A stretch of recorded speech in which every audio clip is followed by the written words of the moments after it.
Raj TV நேயர்களுக்கு வணக்கம் and welcome to நடிகர் திலகம் சாவித்ரி. நம்ம நிகழ்ச்சியில் சாவித்ரி அவர்களுடைய திரை பயணத்தை பற்றின பல சுவாரஸ்யமான விஷயங்களை பார்த்துட்டு இருக்கோம்.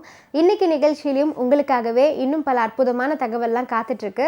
வாங்க நம்ம நிகழ்ச்சிக்குள்ளே போகலாம்.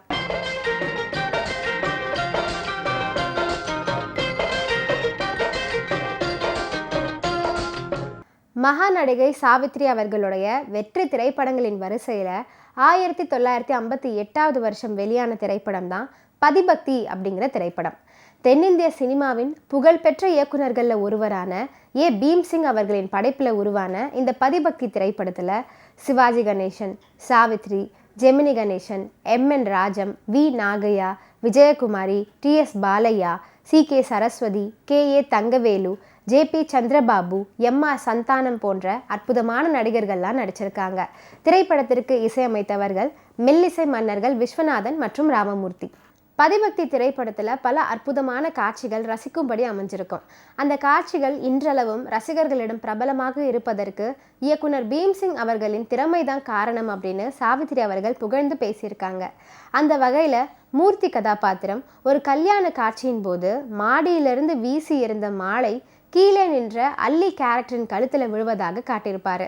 அது போன்ற காட்சிகள் திரைப்படம் வெளியான காலகட்டத்தில் புதிதான காட்சிகளாகவும் ரசிகர்களை கவர்ந்த காட்சிகளாகவும் அமைந்தது அப்படின்னு சாவித்ரி அவர்கள் பதிவு பண்ணியிருக்காங்க.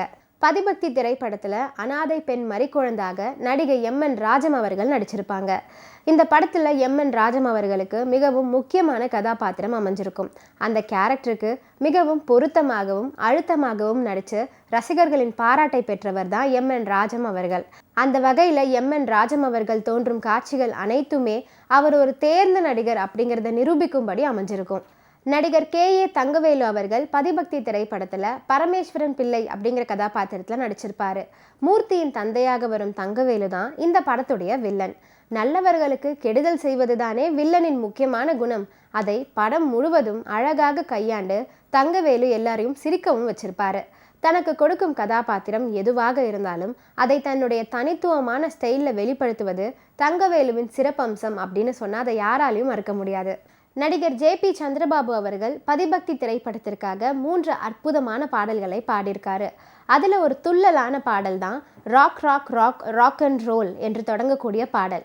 மேற்கத்திய இசைபாணியில் ஜே.பி. சந்திரபாபுவின் நடன காட்சியும் டி.எஸ். பாலையா அவர்களின் நட்டுவாங்கவும் சந்திரபாபு பாடிய rock rock rock rock and roll என்ற மேல்நாட்டு சங்கீதமும் வி.என். சுந்தரம் பாடிய ஆடினார் அன்றே ஆடினால் தில்லை அம்பலத்தே நின்று என்று சாஸ்திரிய சங்கீதமும் இந்த பாடல் காட்சியில் இணைந்து அமைஞ்சிருக்கும். பாடலில் சந்திரபாபுவின் துள்ளல் நடனம் மற்றும் பாலையாவின் முகபாவம் ரசிகர்களை கிறங்கடைக்கும் அப்படின்னு சொன்னால் அதை யாராலையும் மறுக்க முடியாது. இந்த பாடலை ஜே.பி. சந்திரபாபு அவர்கள் பாடகர் வி.என். சுந்தரமுடன் இணைந்து பாடியிருப்பார். பதிபக்தி திரைப்படத்தில் ஒரு காட்சியில் நடிகர் திலகம் சிவாஜி கணேசன் அவர்களின் தனித்துவமான ஆவேச சொற்பொழிவுக்கு பிறகு இருவரும் நண்பர்களாகி கட்டி தழுவி கொள்வாங்க. அந்த காட்சியில் சிவாஜி கணேசன் மற்றும் ஜெமினி கணேசன் ஆகிய இருவருடைய நடிப்பை பாராட்டாமல் இருக்கவே முடியாது. இன்னைக்கு நடிகர் திலகம் சாவித்ரி நிகழ்ச்சியில் பல சுவாரஸ்யமான விஷயங்கள்லாம் சொன்னேன். இதெல்லாம் கேட்டு ரசிச்சிருப்பீங்கன்னு நினைக்கிறேன். இந்த நிகழ்ச்சியை தொடர்ந்து பாருங்கள். நன்றி, வணக்கம்.